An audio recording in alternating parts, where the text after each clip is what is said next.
तो दोस्तों आज के इस वीडियो में इस समय पर लगाई जाने वाली 3 ऐसी सब्जियों की फसलों के बारे में जानकारी देने वाला हूं जिनकी खेती अगर आप इस समय पे करते हैं तो आने वाले दिनों में बाकी सभी सब्जियों से ये तीनों सब्जियां आपको सबसे ज्यादा मुनाफा देकर जाएंगी और इन तीनों सब्जियों के गजब के मंडी भाव आपको इस समय पे मिलेंगे। इस समय पर आप जितनी भी तरह की सब्जियां लगाते हैं उन सभी सब्जियों में सबसे ज्यादा मंडी भाव ये तीनों सब्जियां आपको देकर जाएंगी, लेकिन बस आपको इन तीनों सब्जियों को थोड़ा जल्दी करके लगाना है। मतलब जितना जल्दी हो सके उतना जल्दी आप इन तीनों सब्जियों को लगा दो।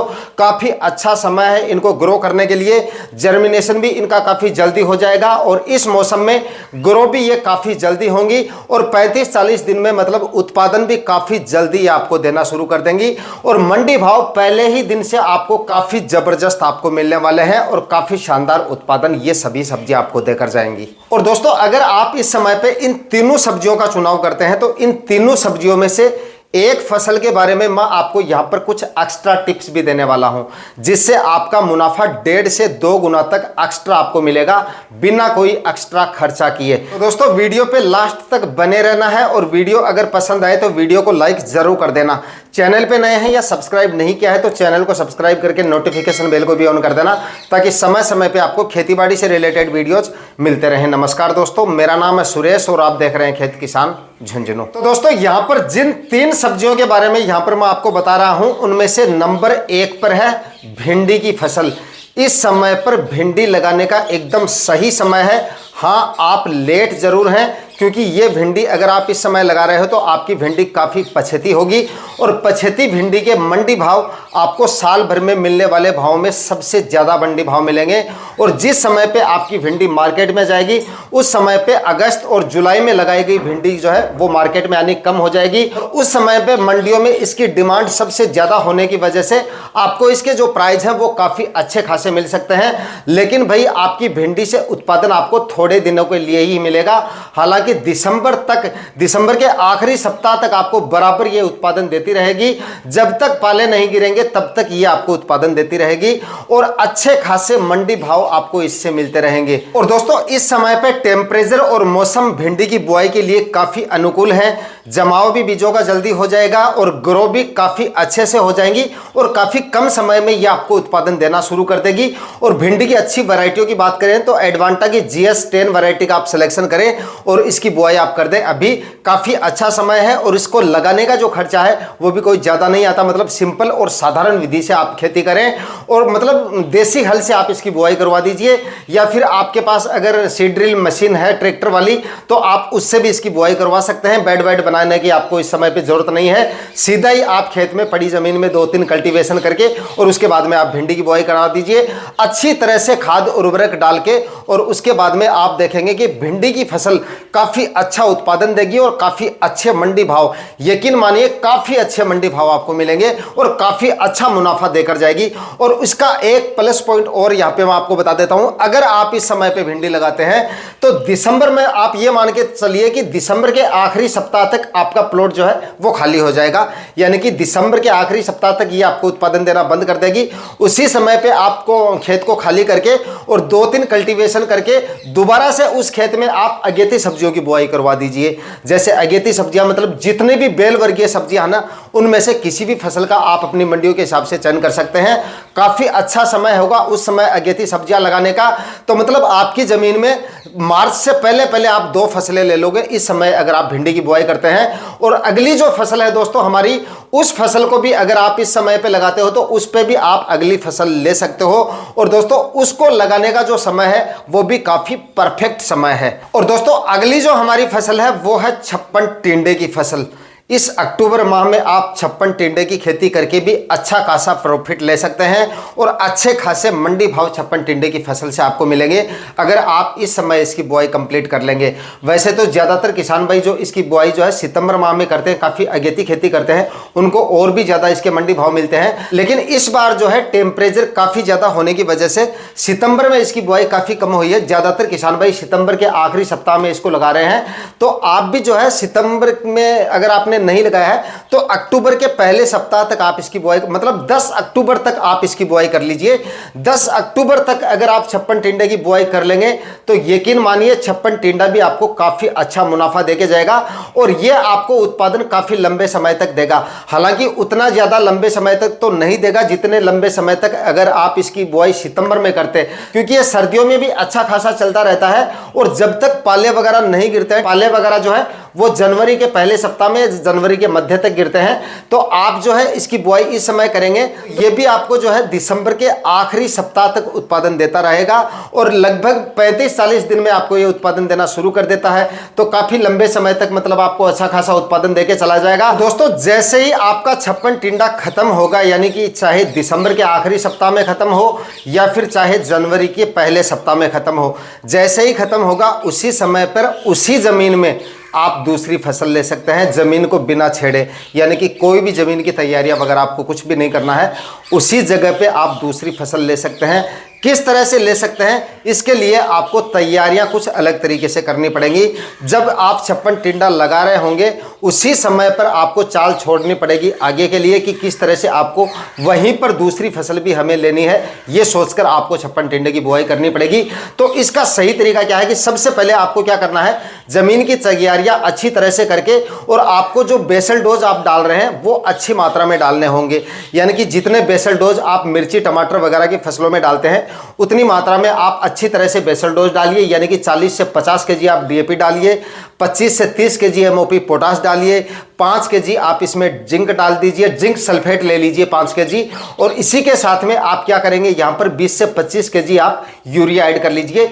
इन सभी खाद उर्वरकों को आखिरी कल्टीवेशन से पहले डालें और 3 से 4 ट्राली सड़ी हुई गोबर की खाद डालें, अदरवाइज 4 से 5 ट्राली डालेंगे तो और भी अच्छा रहेगा, क्योंकि यहाँ पर आपको जो फसल लेनी है वो लगभग 6-7 महीने तक आपकी फसल चलेगी। आप ये मानकर चलिए, इस हिसाब से आपको जमीन की तैयारियां करनी है। उसके बाद में छप्पन टिंडा अगर आप लगा रहे हैं तो 4-4 फीट की दूरी पर आपको बेड बनाने हैं।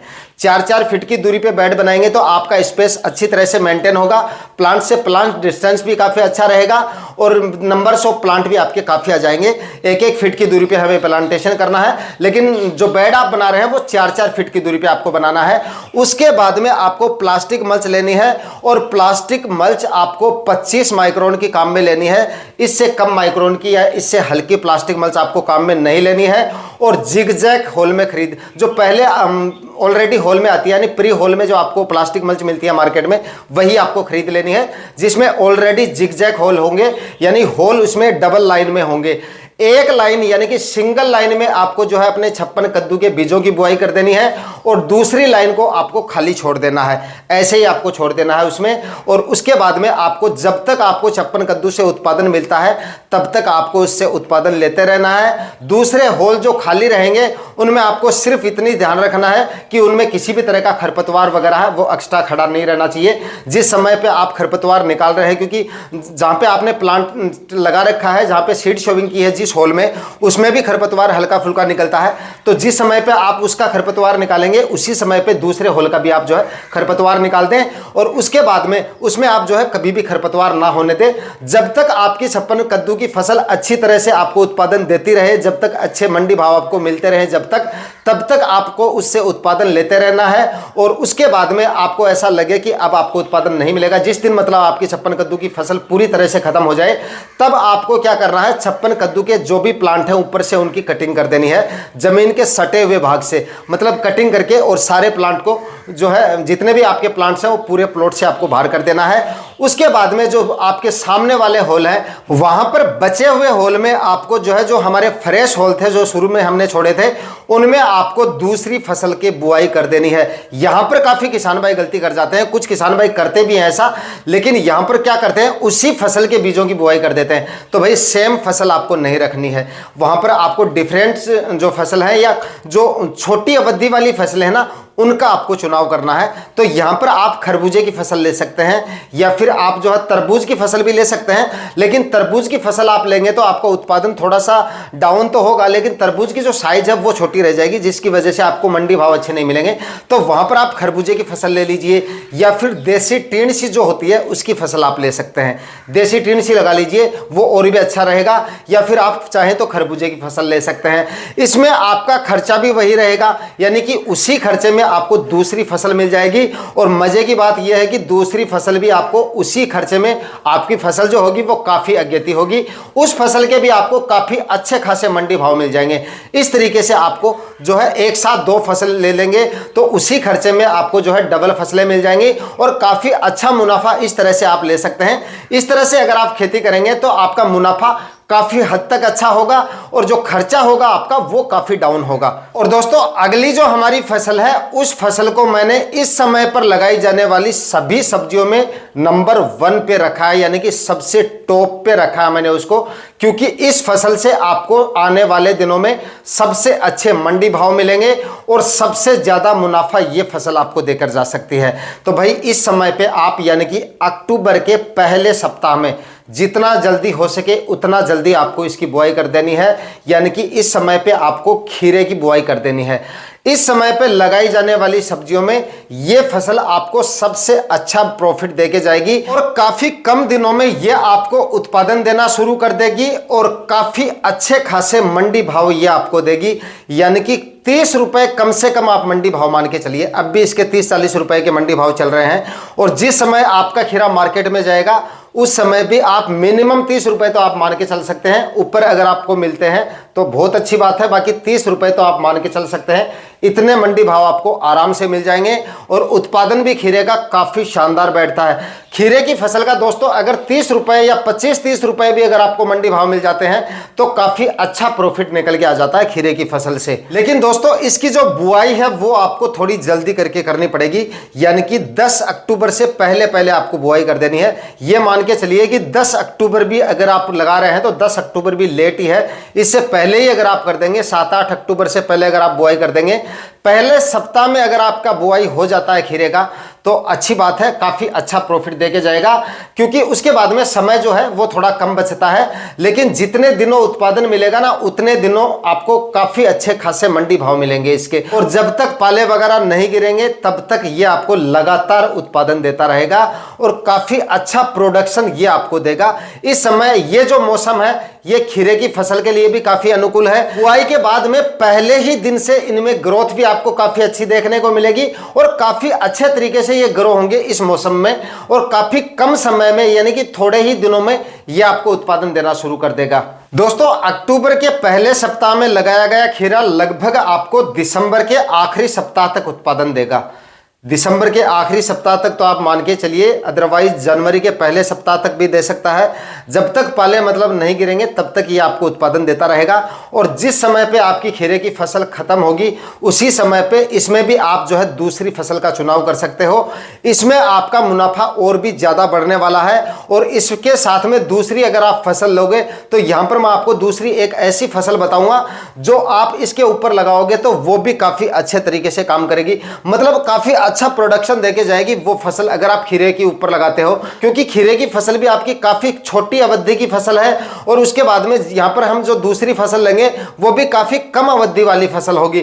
तो खीरे की बुआई करने से पहले सेम आपको वही काम करना है जिस तरीके से आपने चप्पन टिंडे की बुआई की है, जो तरीका मैंने आपको बताया है उसी तरीके से अच्छी मात्रा में खाद उर्वरक डाल के, और जो प्लांट से प्लांट का डिस्टेंस है वो आपको 1-1 फीट रखना है। होल एक साइड के आपको खाली छोड़ने हैं और जो बेड से बेड की दूरी है वो आपको थोड़ी ज्यादा रखनी है। इसमें 5-5 फीट की दूरी पे आपको बेड बनाने हैं, यानी कि 5-5 फीट की दूरी पे बेड बनाएं और 25 माइक्रोन की प्लास्टिक मल्च काम में लें, डबल होल में, जिगजैग होल में। और उसके बाद में एक साइड के होल आपको खाली छोड़ने हैं और एक साइड में सिंगल 1-1 फीट की दूरी पे आपको जो है वो सीड शोविंग करनी है अपने खीरे की। और उसके बाद में जब आपकी खीरे की फसल खत्म हो जाती है या उत्पादन देना बंद कर देती है उस समय आपको खीरे के जो प्लांट है उनकी कटिंग करके उनको हटा देना है अपनी बाड़ी से। और उसके बाद में वहां पर आपको जो है वो बुआई करनी है तर ककड़ी के बीजों की। तरककड़ी जो है काफी कम अवधि की फसल है और इसमें जो है खाद उर्वरकों की इतनी ज्यादा आवश्यकता नहीं होती है, क्योंकि ये लगभग 1-1.5 महीने की फसल होती है, इसलिए इसमें ज्यादा खाद उर्वरकों की कोई विशेष आवश्यकता नहीं होती है। जितने खाद उर्वरक आप खीरे की फसल के लिए डालोगे वो थोड़े अच्छी मात्रा में डाल देना। जितनी खीरे की फसल में वैसे भी आप जो है बेसल डोज वगैरह हम ठीक ही लेते हैं, तो जितने जो बेसल डोज जो खाद उर्वरक या गोबर की खाद वगैरह जितने भी खाद उर्वरक या जो भी फर्टिगेशन आप खीरे की फसल में करते हो, उन्हीं खाद उर्वरकों में जो आपकी तरककड़ी की फसल है अच्छा खासा उत्पादन देके चली जाएगी। और अगर लगभग जनवरी के पहले सप्ताह तक अगर आप तरककड़ी के बीजों की बुआई कर दोगे कि उसी जगह में उसी खेत में, मतलब कुछ भी नहीं करना आपको, जमीन की तैयारियां वगैरह, आपको बेड को छेड़ना भी नहीं है, प्लास्टिक मल्च जैसे बिछाई थी आपने वैसे ही बिछी रहने देनी है और उसके बाद में जो होल आपने खाली छोड़े थे उनमें तरककड़ी के बीजों की बुआई कर देनी है। लगभग जनवरी माह में आपके बीजों की बुआई जो है कंप्लीट हो जाएगी। लगभग 35 मैक्सिमम 40 दिन में आपको जो है तरककड़ी उत्पादन देना शुरू कर देती है। सर्दियों में आप 45 दिन मान के चल सकते हैं। अगर जनवरी में बुआई करते हैं तो आपका जो उत्पादन है वो 15 फरवरी के आसपास आपको मिलना शुरू हो जाएगा। यकीन मानिए 15 फरवरी के आसपास अगर तरककड़ी आपको उत्पादन देती है तो काफ़ी अच्छे जो मंडी भाव है वो आपको मिल जाता है और उत्पादन भी इसका काफ़ी शानदार निकल के आता है। तरककड़ी का वजन है वो काफ़ी अच्छा खासा बैठता है, इसलिए उत्पादन इसका काफ़ी अच्छा मिलता है। तो 40, 50, 60 रुपए तक उस समय तरककड़ी के मंडी भाव होते हैं। लगभग 2 महीने तक आपको उत्पादन देगी, काफ़ी अच्छा खासा उत्पादन देगी।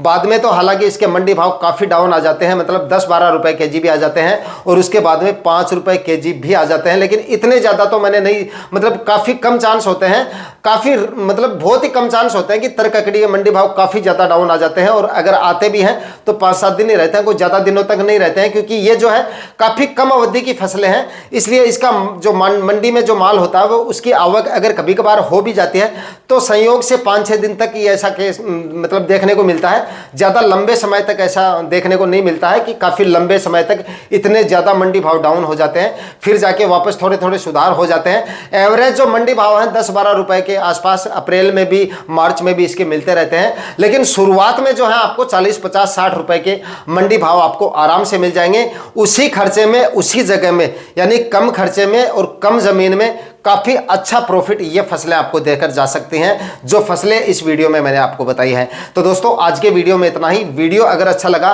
तो वीडियो को लाइक शेयर जरूर कीजिएगा, चैनल पे नए हैं तो सब्सक्राइब जरूर कर लीजिएगा। मिलते हैं किसी और वीडियो में नए टॉपिक के साथ, तब तक के लिए जय हिंद, जय किसान।